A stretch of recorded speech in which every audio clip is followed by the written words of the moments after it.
आता इव्हॅपरेट या शब्दाचा अर्थ समजून घेऊया. सर्वप्रथम मराठी अर्थ बाष्पीभवन होणे, वाफ होणे. इव्हॅपरेट हा शब्द वर्ब म्हणून वापरला जातो.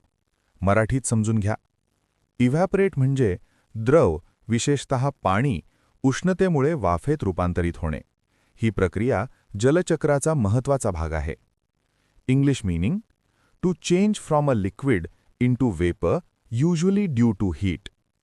Easy one-line definition: to turn liquid into gas. आता सिनोनिम्स पाहूया. Vaporise, dry up, turn into gas. हे शब्द द्रवाचे वायुरूपात रूपांतर होणे दर्शवतात. आता अँटोनिम्स पाहूया. Condense, freeze, solidify. हे शब्द वायू किंवा द्रव पुन्हा घन किंवा द्रव रूपात येणे दर्शवतात. आता उदाहरणे पाहूया. पहिले वाक्य: वॉटर इव्हॅपोरेट्स व्हेन हीटेड. पाणी गरम केल्यावर वाफ होते. उष्णतेमुळे पाणी वायुरूपात बदलते. आता मित्रांनो, थोडा विचार करा. व्हिडिओ थांबवा आणि खालील प्रश्नाचे उत्तर कॉमेंटमध्ये लिहा. What is the meaning of evaporate? A. To freeze. B. To turn into vapour. C. To melt. D.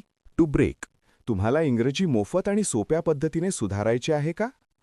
नियम अकॅडमीचा बेसिक इंग्लिश व्होकॅब्युलरी आणि ग्रामर कोर्स पूर्णपणे मोफत जॉईन करा. आत्ताच हा नंबर नियम अकॅडमी इंग्लिश नावाने सेव्ह करा.